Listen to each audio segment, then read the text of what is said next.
So I think Thunderbolts is going to be a hit for Marvel, and I know I sound crazy, but I've got 5 reasons why, so strap in and let's talk about them. Let's start out with the state of the MCU. Alright, let's be real. Since Endgame, the MCU has been a bit of a roller coaster, up, down, and sideways. Personally, I've enjoyed most of it, but I know the general consensus has been kind of lukewarm. A lot of people want to return to the grounded, character-driven stories instead of constant multiverse hopping. Thunderbolts might just be that return. It's gritty, boots on the ground team up, built around flawed, complex characters. It's less about timelines and variants and more about people with messy pasts trying to do something right, or at least trying to do something. This is exactly the shift people have been asking for, and with movies like Deadpool and Wolverine having done well, and X-Men 97 having done well, there's a little bit of positivity returning to Marvel as well as Daredevil Born Again. So let's move on to the proven formula. The Suicide Squad formula works. We've seen it work before. In 2016, Suicide Squad made a lot of money at the box office, $749 million. But let's be honest, that movie was really rough. Audiences and critics both agreed that was pretty mediocre, and I was not a fan myself. But then James Gunn came in and delivered the Suicide Squad, which was fantastic. And while it didn't make a lot at the box office, I think it had a lot to do with the simultaneous release and the pandemic and their strategy to release these movies on streaming, so it hindered its success. And on Marvel's side, Guardians of the Galaxy was a total gamble, and it very much paid off. You said it yourself, bitch.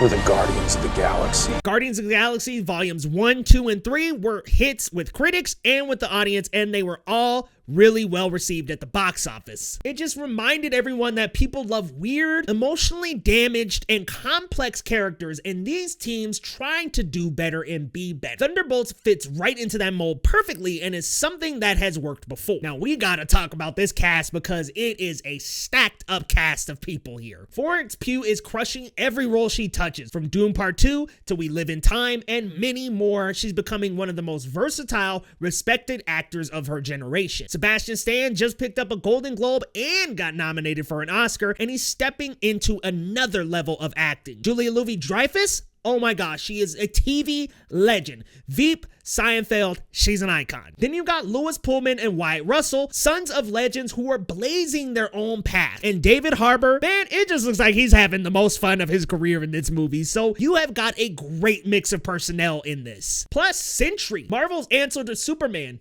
If Superman had a dark alter ego called the Void that could take over and wreck everything. Who doesn't want to see that? Also with Thunderbolts, test audiences are loving this thing. We've already heard from a viewer who got to see a test screening. Now, they didn't disclose their name, but they posted this on Reddit with a small grain of salt, but this is a test screening reaction. One viewer said, if you're feeling jaded by superhero movies because they all feel the same, this one's worth checking out. They also said the character journeys and team dynamic are actually interesting, like early Guardians of the Galaxy movies. They say the Sentry / the Void is executed into the story and is really fascinating. The audience I was with seemed to love it and couldn't stop talking about it highly after the screening. People weren't just entertained, they were hyped. And listen, that is what we need right now. And finally, it has a very smart release window. Timing is on the side of the Thunderbolts. Thunderbolts has a solid runway before the next big release hits. It'll be out there without any real competition for weeks until Final Destination Bloodline, which leans into horror and a different crowd. And even then, it's got all the way up until Lilo and Stitch and Mission Impossible Final Reckoning, which dropped May 23rd. So that is most of May for it to leg out. That's plenty of time to build momentum, get the word of mouth going, and really make its mark. So yeah, whether you've been hot or cold on recent Marvel stuff,